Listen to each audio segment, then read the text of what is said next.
Hey VC, how's it going? This is Merrick, and today we are going to be looking at my bootlegs. Now, most of these are going to be Grails, because they're Grails. They're bootlegs, but they're records I would otherwise never have because I'm not paying $300, $500, $1,000 for a record.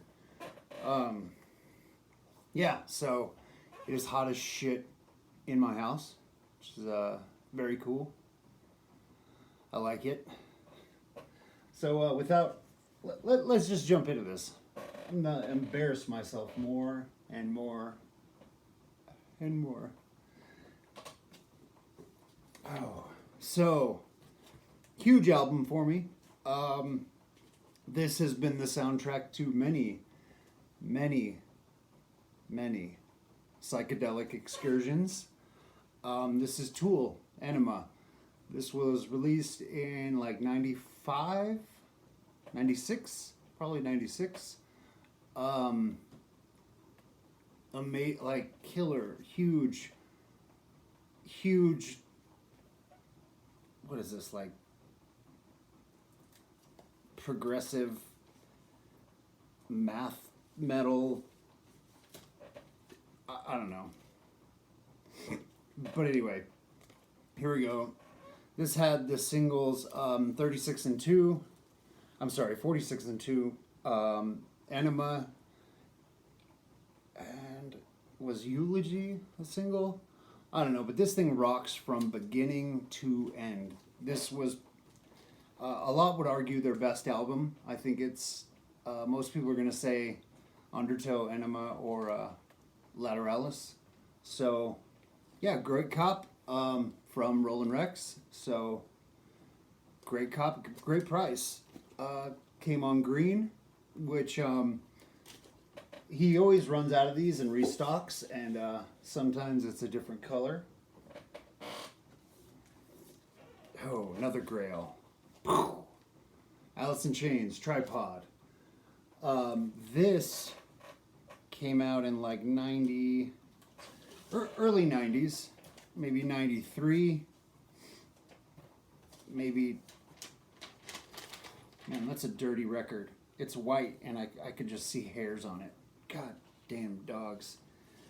Anyway, this is my favorite Alice in Chains album. It has the most songwriting by Lane Staley, who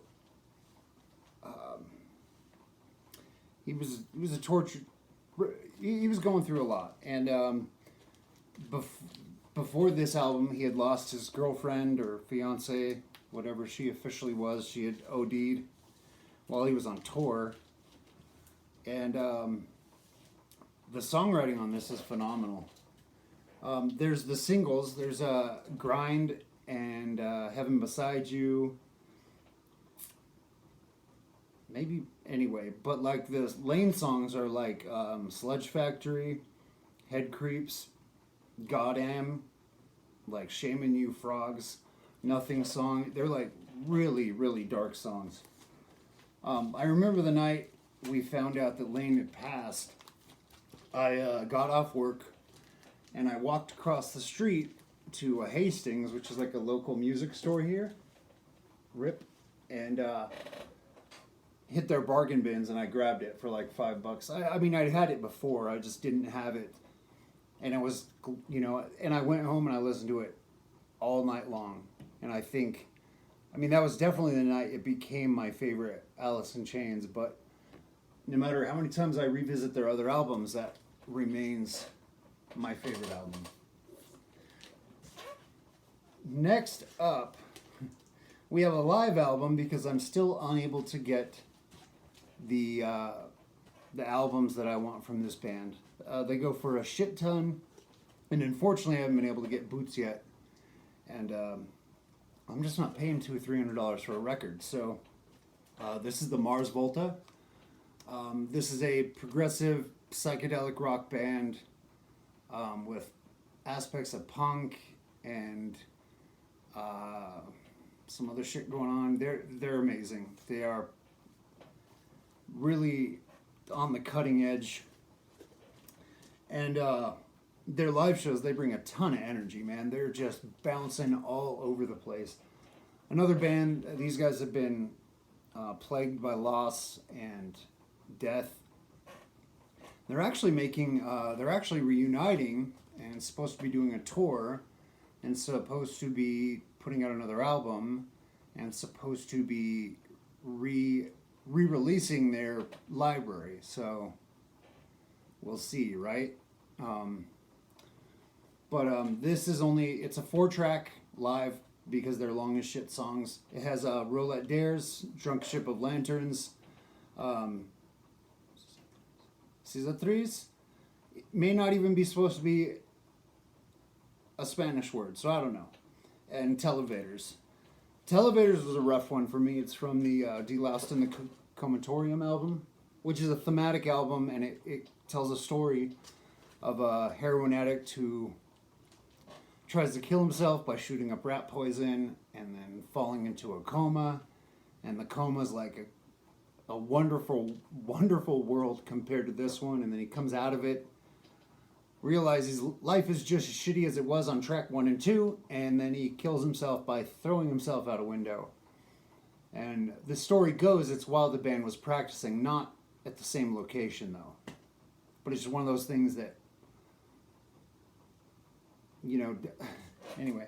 So we discovered this album when shortly after my best friend had died, suicide, and that song, I mean, I still can't listen to it without crying. It is amazing, and the lyrics are just poetry on their albums. So this album, I'm sorry, De-Loused and Francis the Mute are really hard to come by, really expensive, and this was the best I could do. Another Rollin' Rex. All of these are Rollin' Records. He's where I get all of these from, except at the end, the exception of one.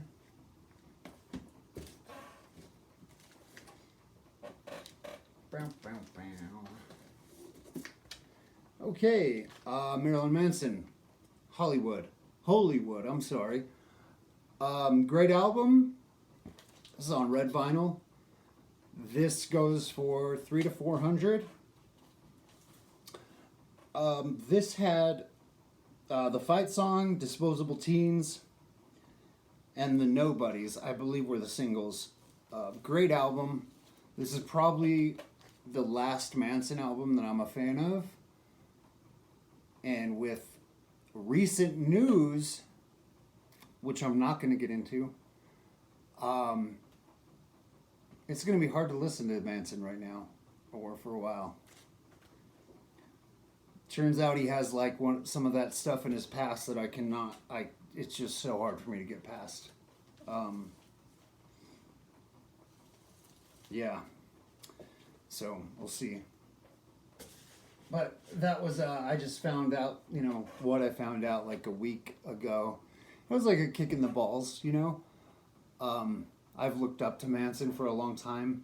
I know that sounds weird, but he is fiercely intelligent, and his ideals and the philosophies he subscribes to, it's a lot of the same. Yeah, and it sucks, when you find out your heroes are shitbags. Here we go. Marilyn Manson, Antichrist Superstar. This was the one. This album was huge for me in finding myself as a teenager. This came out when I was 15, so probably 1995, 96. Yeah, 96. The lead single of this was Beautiful People, and then there was Tourniquet, I believe. This is on white vinyl. I went to this concert when I was 16, and it was the greatest concert I've ever been to. This tour, The pageantry. Oh, the pageantry. Whew! Does not get much better than this if you don't have a weak stomach. Well, I mean, I say that lightly. It's in jest, but, a lot of people would be sickened by the show, but then you shouldn't be there because his ideals definitely do not align with yours. Great show. And when we went in, there were protesters, and when we came out, there were flyers on every car that it was hard to tell whether it was from the Christian movement or from the Manson fans. Such a cool flyer. I kept it for a long time. Yeah, great album. Great album. Rolling Records. I think this one's going for 40 or 50 now. There's a couple different versions you can find on his site. I showed this the other day. But for those that you didn't catch this video, this is 9 Inch Nails and David Bowie, Back in Anger. This is only half of... So if you bought this off like Amazon, it's still an unofficial release, but it'd be a 2-disc. And these were being sold separately, and one was not in stock when I bought this. So I still have to try to find the second one. Hopefully you guys can see that set list. If not, I just held it up there for a really long time otherwise. I'm sorry guys, my energy is low for this video. But if I didn't make it, I was gonna get behind. It's getting too hot to make these in the middle of the day until my AC's on. This was another huge one for me. This one goes between 3 and 4. I desperately wanted this album, and I just didn't think I would get a bootleg of it, or that there would be a bootleg yet. But yeah, this is Chris Cornell, Songbook. This is he did a string of acoustic performances after the Scream LP. And this is a beautiful, beautiful record. If you're a fan of Chris, you should, and you haven't heard this, you should definitely listen to it. It's on Spotify, on red vinyl. And, I haven't been attesting to the sound quality on these. Okay. The Alice in Chains sound quality, phenomenal. The Tool quality is 9 out of 10. The Mansons are probably 8 out of 10. And this one is for a bootleg, an 11 out of 10. The sound, I mean, all the dynamics you could want. The acoustic guitar sounds crisp. It sounds alive. So much soul in this record. A bootleg, it didn't hurt it at all. I was very surprised. People who own both copies said they were very surprised, and that it sounds just as good as the official. Okay, okay. Now this is not a bootleg, but I did get it from Roland Rex. This is Soundgarden, Screamin' Life, FOP. I needed this for my collection. This is a Newberry Comics edition. And they didn't have any more on the site. This is actually before, this is a while back that they had it. And he was getting rid of a copy. And luckily I was able to grab that. Pretty cool.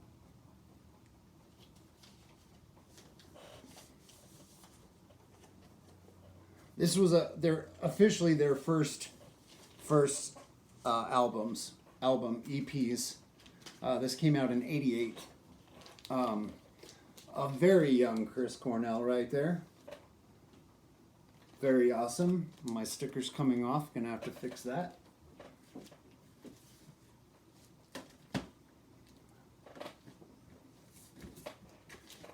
Next up, we have a full concert from Soundgarden in 2 different discs. This is a, let me see, this was, I'm sorry, this was Camden Underworld gig. It was March 12th, 1992. This was after Bad Motorfinger was released. So, boom. Both on white vinyl.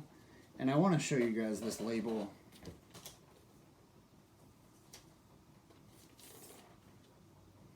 You know, White Records really love to show you your dog hairs.